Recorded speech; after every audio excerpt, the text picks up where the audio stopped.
ਕਿ ਮਬੀਨ ਮੈਂ ਅੱਜ ਤੇਰੇ ਭਰਾ ਦੀ ਲਾਸ਼ ਤੇ ਬੈਠ ਕੇ ਵੈਨ ਪਾ ਰਹੀ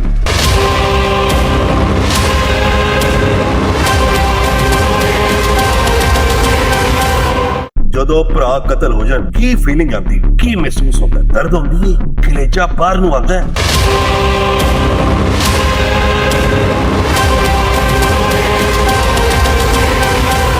ਲੋਕਾਂ ਦੀ ਸੰਗਿਆ ਉੱਤੇ ਲੱਤ ਰੱਖ ਕੇ ਮੈਂ ਉਹਨਾਂ ਕੋਲੋਂ ਪੈਸੇ ਕਢਵਾ ਤੇ ਉਦੋਂ ਫਿਰ ਮਬੀਨ ਬੱਟ इलाके दे विच खौफ की इलामत समझा।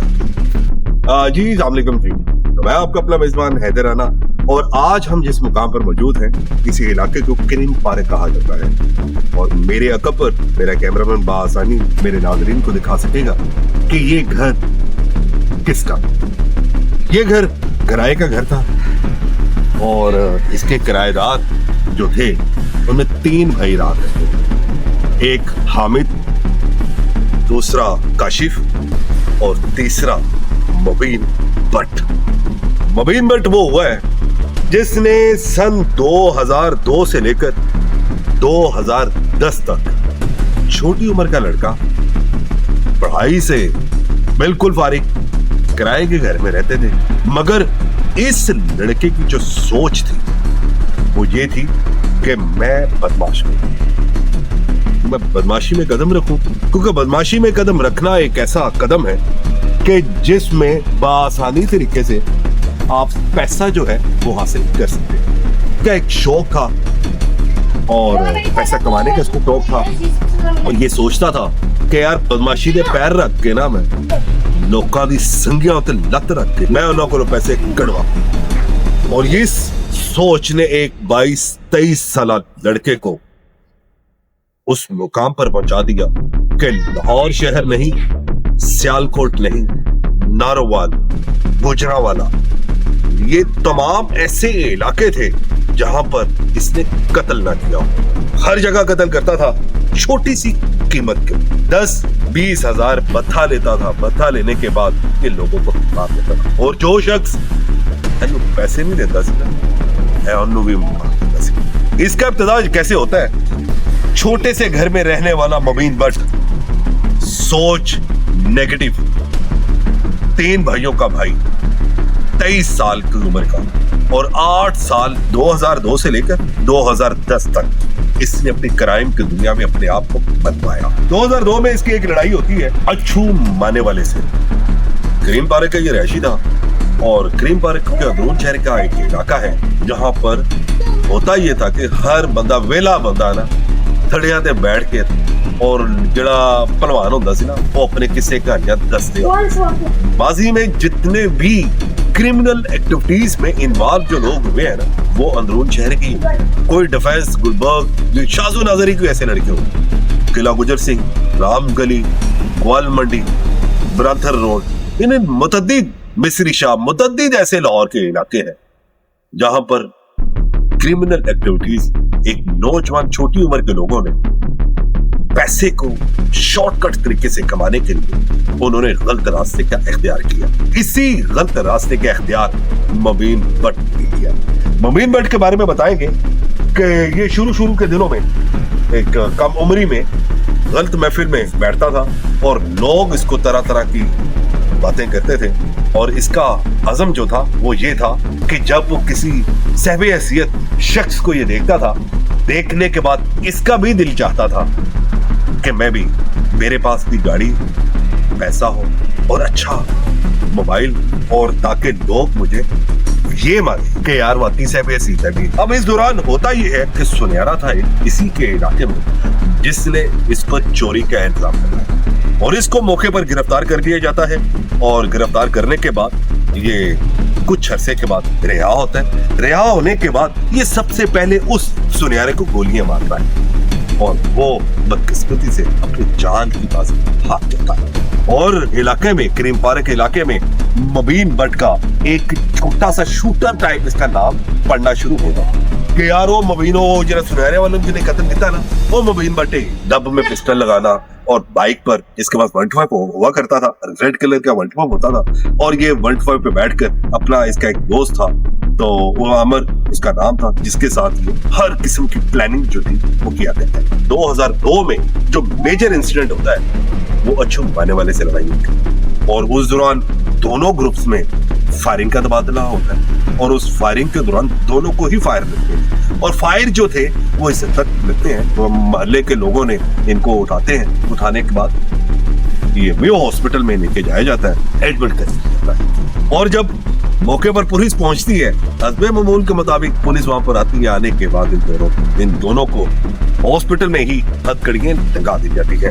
असर रसूख रखने वाला छुमाना जो था, उसके दोस्त जो थे, वो अपना वसी सिस्टम था, उसको इस्तेमाल करने तो बाद वो हॉस्पिटल को ले जाए। अब रहा मुबीन भट्ट जाहिर है उसका भी हल्का बाप बन चुका हुआ था। अब मुबीन भट्ट को भी मेयो हॉस्पिटल से फरार करवाया।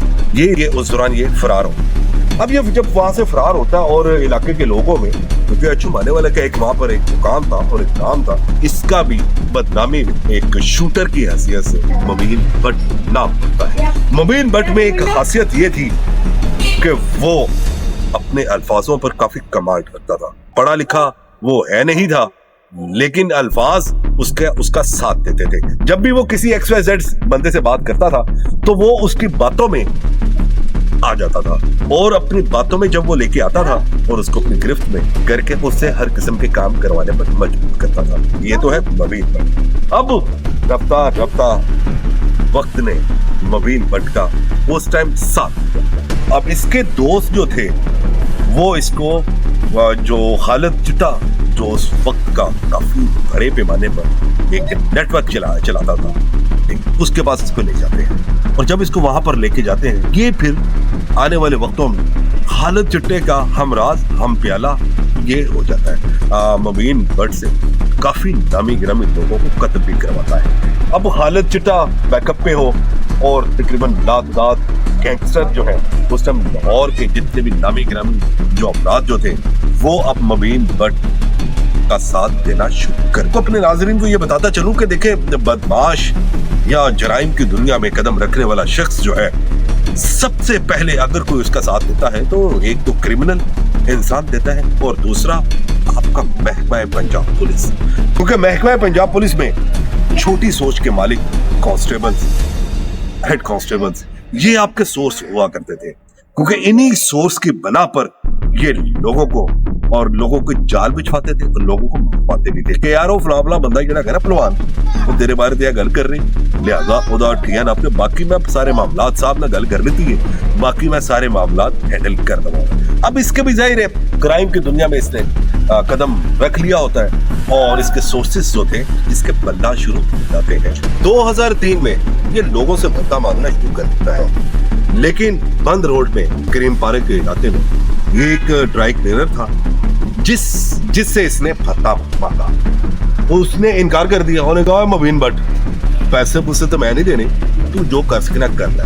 मैंने कहा मैं मुबीन भट्ट ही उन्होंने कहा मुबीन भट्ट कई तेरे वगैरह ना कई मुबीन भट्ट आए, ते मेरे को बड़े बासर लोग ना मेरे को आते ने, और मनु मेरे को आके ना सारा मैं उन्होंने काम करना, काम नहीं करना, कपड़े तो ड्राई क्लीनर था। अब जाहिर है उन्होंने अपने दोस्तों से मान होना है, मगर मुबीन भट्ट ने ये दोस्तों के हमरा उसके पास जाता है। जाने के बाद अब इस तरह, इससे पहले जाहिर है एक खौफ तो बंदे को होता है ना, तो उस ड्राई क्लीनर जो बंदा था ना उसको एक खौफदारी होता है, और उस तरह वो अपने गनमैन भी रखता, और इलाके में काफी उदिशा हुई, और गनमैन रखता है। गनमैन रखने के बाद मुबीन भट्ट हस्बे मामूल के मुताबिक अपने दोस्तों के हमरा वहां पर जाता है। जाने के बाद 4 बंदों को कत्ल कर देता है, और ये जब 4 बंदे कत्ल होते हैं, अब जाहिर है अब इसने बंदे 6, 7, 8 बंदे इसने मार दिए हुए थे। सियालकोट में भी इसने बंदे मार दिए। मारन दी मशीन का ना है मुबीन भट्ट, ये इसने बंदे मार दिए,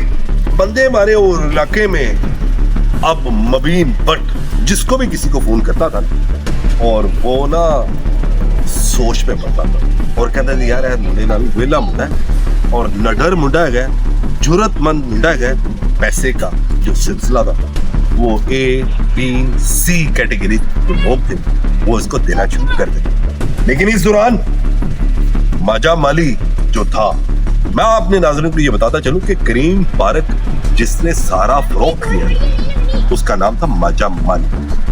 अब क्योंकि वो अपना सर रसूख रखने वाला था, पैसा था, लहर बहर थी, सारा कुछ था, उस शख्स ने केबल का काम शुरू कर दिया था। खालिद चिट्टा के पास बैठता है और कहता है भाई ना गली मैं इलाके दे विच ना केबल का काम शुरू कर। खालिद चिट्टे ने कहा यार तू कर जिस तरह मर्जी कर।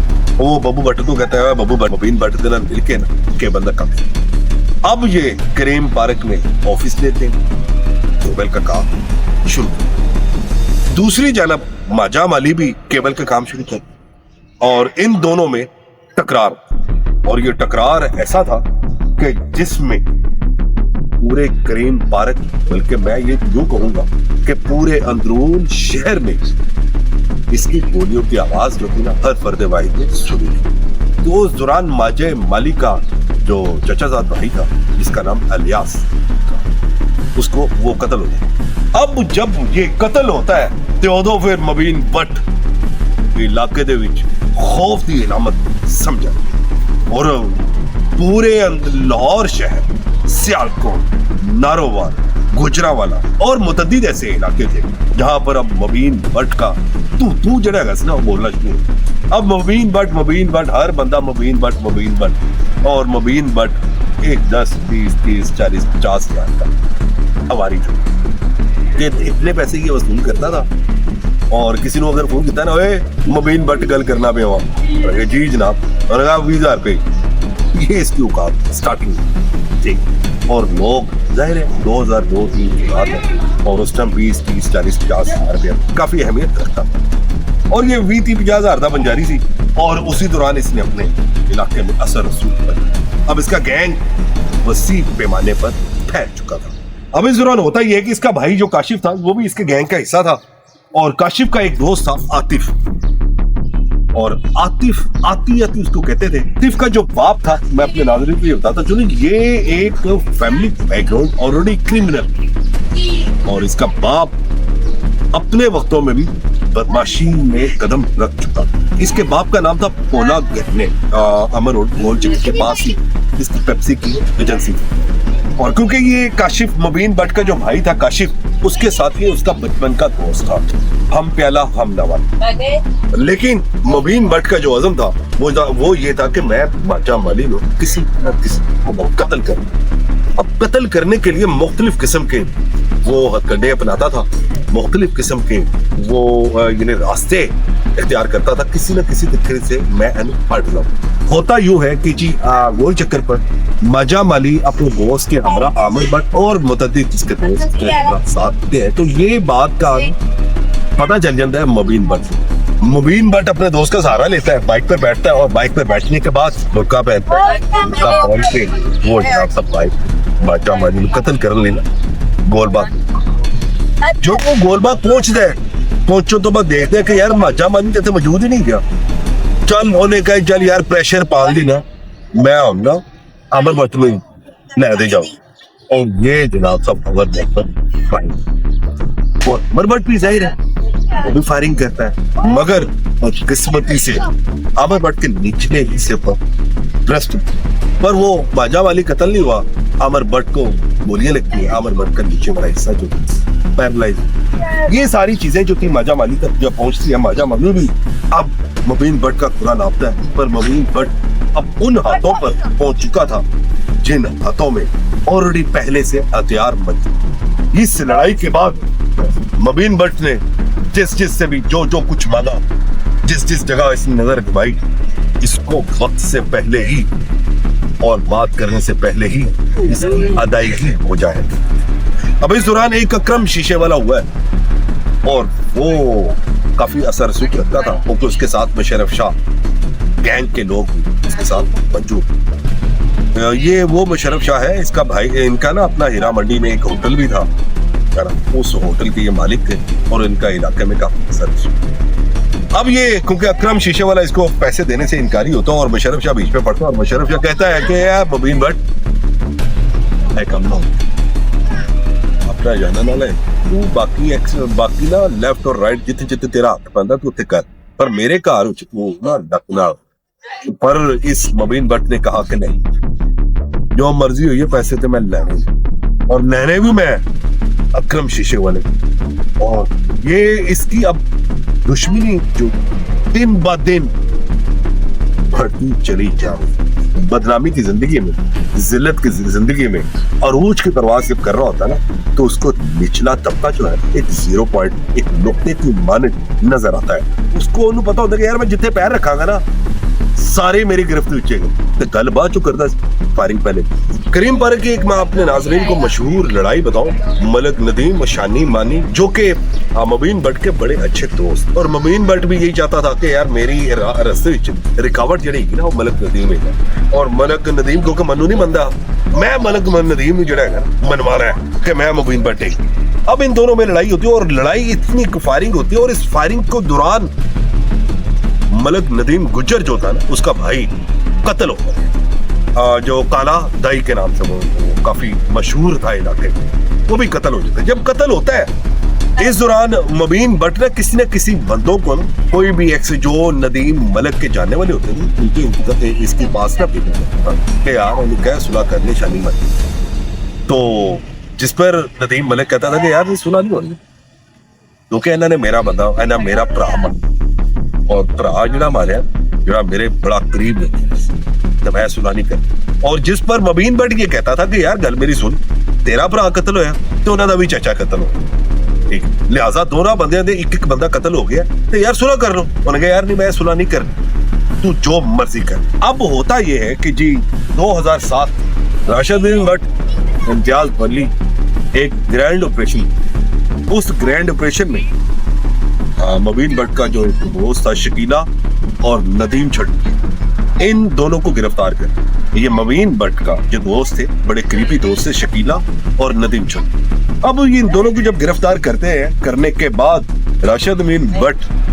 नदीम छट्टू को कहता है यार मेरी गल सुन, मुबीन भट्ट किथे ए बारे दस, कहता साहब मनु नहीं पता है। जाहिर है पुलिस जब पूछने पे आती है तो बड़े तो बड़ा पहलवान जड़ा है घुटने टेक देता है, और नदीम छट्टू ने भी घुटने टेक देते सी। उन्होंने कहा ठीक है साहब मैं तुम दस देना कि मुबीन भट्ट इस टाइम कितने। अब पुलिस की गाड़ी में इसको नदीम छट्टू को बैठाया जाता है और बताकर मुल्तान लेके, वहां पर इसके कुछ दोस्त थे जिसका नाम मुनव्वर, उनके यहाँ ये वहां पर रहायश में वहां पर रेड पड़ती है और मुबीन भट्ट को गिरफ्तार कर लिया। ये 2007 में मुबीन भट्ट को गिरफ्तार करके इसका चालान काटा जाता और इसको जेल, अब जेल में चले जाता। इसके पीछे से भाई जो था काशिफ और उसका जो दोस्त था आतिफ, अब जाहिर है उनके पीछे नदीम मलक नदीम चढ़ा हुआ। मलक नदीम की कोशिश ये थी कि मेरा भी भरा कत्ल होया तो मैं भी काशी को कत्ल करा, मुबीन भट्ट के भरा को कत्ल करा, लेकिन क्योंकि इनका नेटवर्क काफी वसी पैमाने पर पहुंच चुका था, अब मलक नदीम का हाथ नहीं पै रहा काशी, और मुतअद्दिद उसकी कोशिशें, उसके मुतअद्दिद क्रिकेट की तरह बंदा रंग बदलता है, उसने कई मरतबा रंग भी बदला पर काशियों ने हाथ नहीं पकड़ा। लेकिन जब मुबीन भट्ट गिरफ्तार होता है ना, और ये मलक नदीम उसको जेल में जाके मुलाकात भी उससे करता है, मुबीन भट्ट से मुलाकातों का सिलसिला जो था उसके जारी सारी था, और लेकिन उन सारी मुलाकातों में एंड तक मुबीन भट्ट जो था वो मलक नदीम को यही कहता रहा कि यार सुलह कर शानी से मारते। लेकिन मलक नदीम ये कहता था कि यार मुबीन भट्ट मेरी गल सुन, मेरा भरा कत्ल होई ते मैं सुलह नहीं कर, मैं कर सकना वा, तू ना सारा इल्जाम जड़ा है ना शानी ते मानी ते ला के कत्ल है ना। तो मुबीन भट्ट कहते यार नहीं यार, क्योंकि मैं बढ़िया आपके मुखालफता ले लेती है तो मैं अपने यारा का नाम नहीं लवा, मैं मुबीन भट्ट ने ही तेरा भरा को कत्ल किया, और ये वापस, और इसका अब टारगेट है कि मैं किसी न किसी तरीके नाल काशिफ को कत्ल करा। दूसरी जानब जो आतिफ था वो मुबीन भट्ट से ना दिल बर्दाश्ता हो चुका हुआ था, वो इसलिए कि मुबीन भट्ट जेल में बैठ कर ना वो इसको फोन किया करता था, और फोन करके मुख्तलिफ किस्म के काम, मुख्तलिफ किस्म के बर्ताव और मुख्तलिफ किस्म के कत्ल जैसी वारदातें जो थी काशिफ, आतिफ और इनके जो गैंग का हिस्सा थे उनसे ये करवाता था। तो मलक नदीम को इन सारी चीजों का पता चल चुका होता है, और मलक नदीम जो था आतिफ को अपने कैडे करने तो बाद कहता है आतिफ एक गलत है दस यार, तेनू पैसा चाहिए, तेनू जो कुछ चाहिए मैं तेनू देना, पर मैं मुबीन भट्ट के भरा को कत्ल कर। तो जिस पर आतिफ कहता यार तू जानना तू गल कि करना पे, तू गल करना पे मुबीन भट्ट दे भरा दी ਜਿਹਦਾ ਨਾਂ ਹੈ ਕਾਸ਼ੀ, ਉਹਨੂੰ ਕਤਲ ਕਰਨਾ ਆਮ ਬੰਦੇ ਦਾ ਕੰਮ ਨਹੀਂ ਹੈਗਾ, ਤੂੰ ਉਹਨੂੰ ਹੱਥ ਨਹੀਂ ਪਾ ਸਕਦਾ। ਕਹਿੰਦੇ यार मैं ਉਹਨੂੰ कतल कर। आपस में प्लानिंग काफी देर तक चलती है, काफी दिनों तक चलती है। जब इनकी प्लानिंग सक्सेसफुल हो जाती है कि शर्ते हम मैं तने बुला सकता हूँ की क्योंकि एने ना काशिफ ने मनु कुछ ना लाइसेंस बनवाने दिते, मैं कहगा कि यार लाइसेंस बन गए ने तू तो लिख लिया, क्योंकि उस टाइम ना 2007-8 में काफी वाले लाइसेंस थे।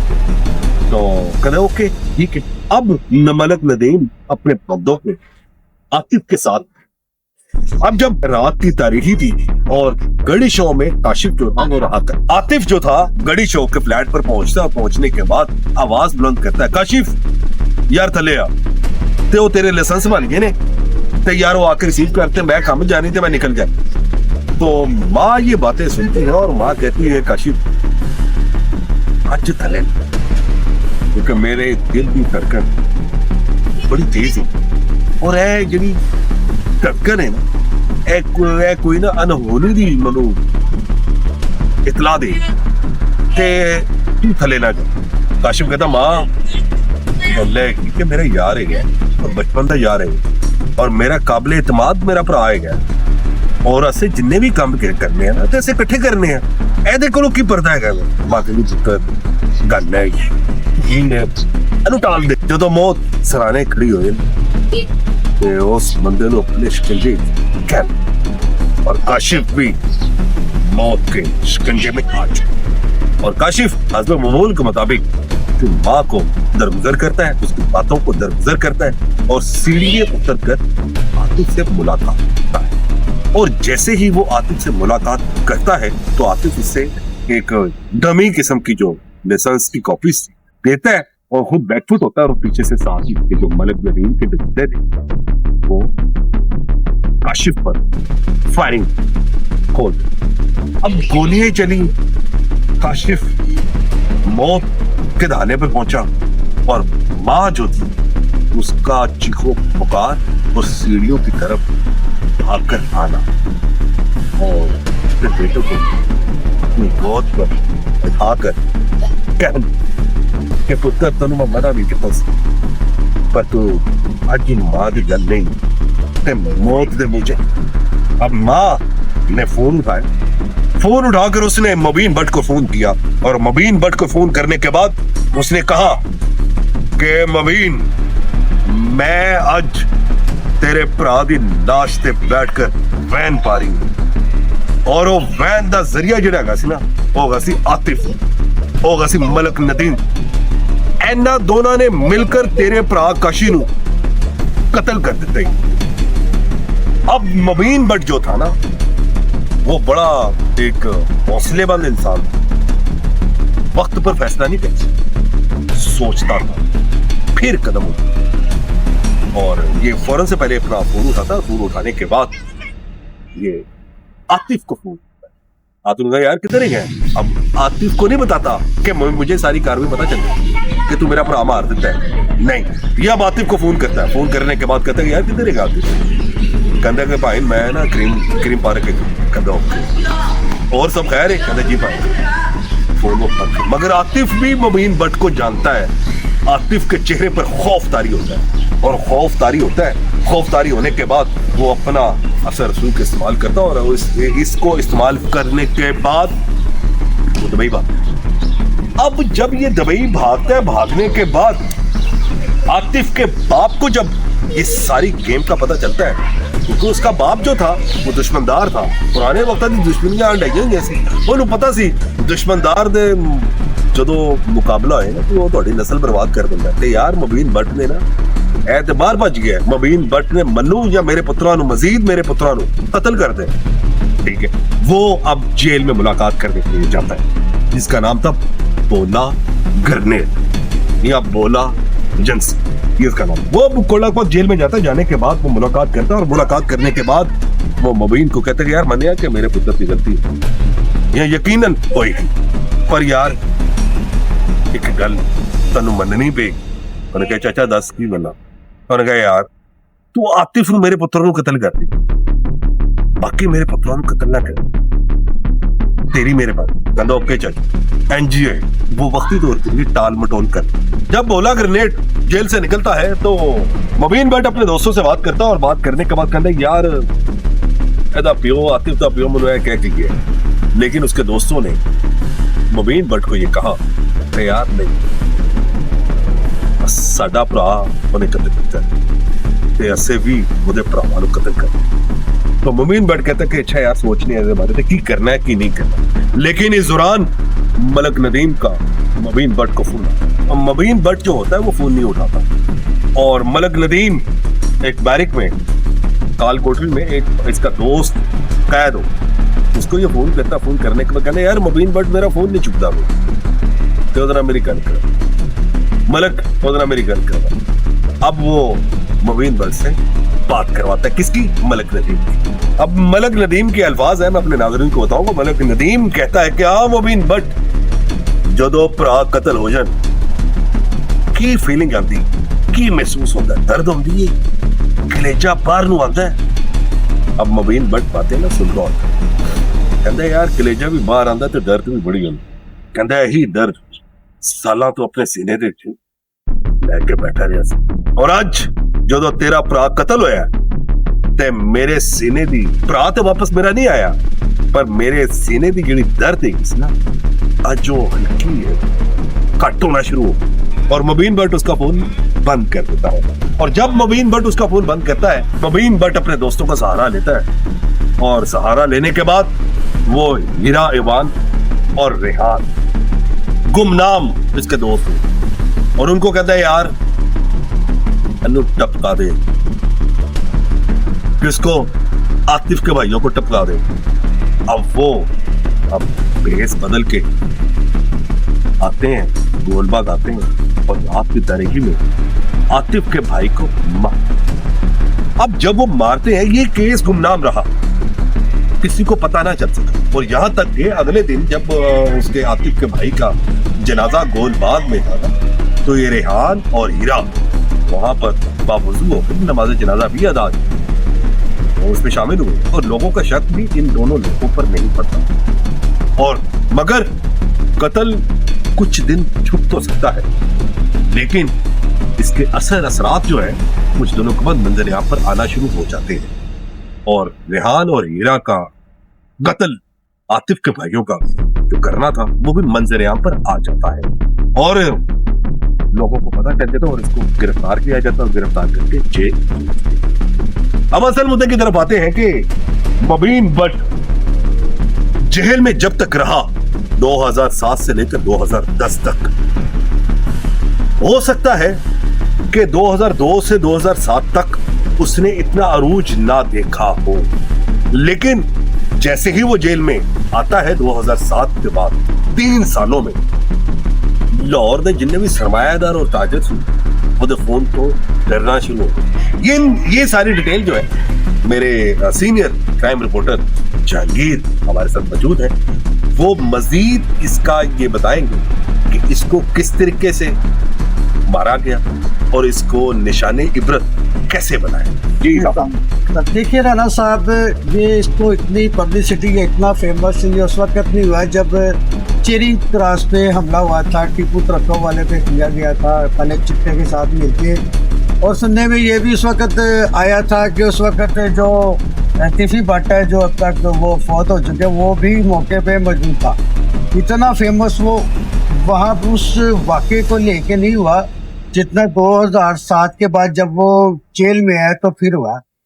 जेल में आके लोगों का नामो निशान खत्म हो जाता है, इसका नाम जेल में आके निकलना शुरू हुआ। और ऐसा शुरू हुआ कि छोटे छोटे बच्चों को इसके नाम का पता आता था। और छोटे बच्चों से याद आया, देखिए आपने और भी बड़े गैंगस्टर देखे होंगे, लेकिन इसके गैंग के अंदर ज्यादा तादाद अंडर एज जो बच्चे थे उनकी थी। 18 साल से कम उम्र के बच्चे इसके गैंग में शामिल थे और उनकी तादाद बहुत ज्यादा थी। इस वजह से ये किसी के हाथ में भी नहीं आते थे और किसी को पुलिस तो वैसे ही नहीं शक करती थी कि बच्चा है, इसके स्कूल बैग में असला है या जो भी वो लेके जा रहे हैं, तो उनको समझ नहीं आती थी। और जैसे ही ये जेल में गया, जेल में बैठ के इसका फ़ोन पे लोगों को भत्ता मांगना और लोगों का करोड़ों की मदद को भत्ता देना, इससे पहले शायद ही कोई गैंगस्टर होगा जो इतना फेमस हुआ हो जितना मुबीन भट्ट जेल में रह के फेमस हुआ।